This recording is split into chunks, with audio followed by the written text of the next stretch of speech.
Whenever you're knitting and you come to doing some ribbing, perhaps you've been working in stockinette and you're going to add ribbing at the edge, the hem, for example. And do you find sometimes that ribbing is a little loose by comparison to what you've been doing? Some patterns have you move to a needle that's a couple sizes smaller in order to make it more snug and even. One of the reasons that looseness in the stitches appears is because as the yarn is going back and forth from front to back to create your knit and purl stitches, there's a little extra yarn in each stitch. And that can contribute to something that's not as attractive or as snug. I like this pattern a lot because it firms things up, but also it's still very elastic.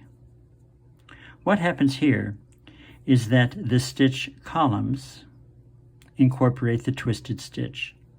So you see a twisted stitch there, but not here. Twisted stitch, and this stitch is not twisted.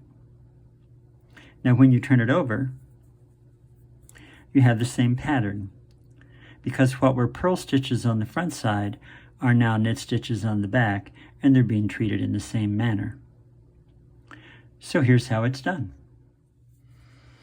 Now what we have here is a stitch repeat of 2 plus 1.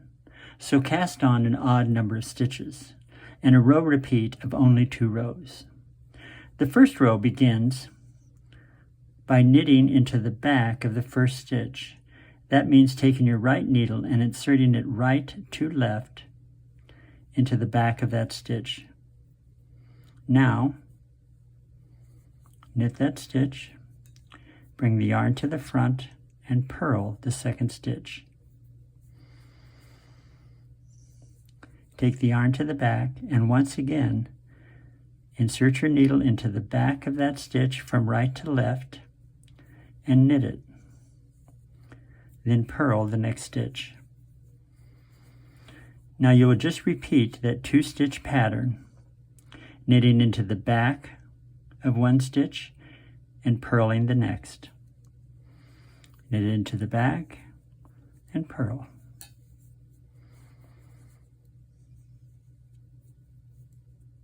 Now for the second row, it's very much like the first row.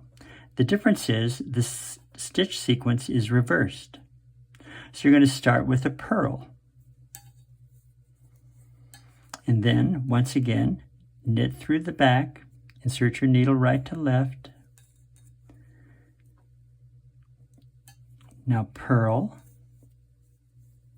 Take the yarn to the back, insert your needle right to left, knit, purl, knit through the back, and repeat that pattern to the end of the row. So that is the very simple twisted rib stitch. And now what I'll do is I'd like to show you a couple of pieces in which I've incorporated this particular stitch pattern. And I hope you'll now go visit my website, jamescoxknits.com, and take a look at the variety of patterns that I've created.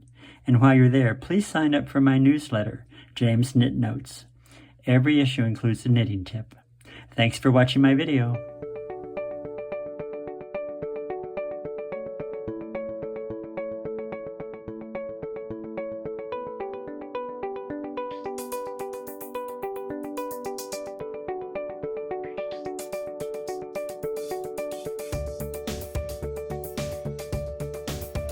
I'm James Cox, and I can't stop knitting.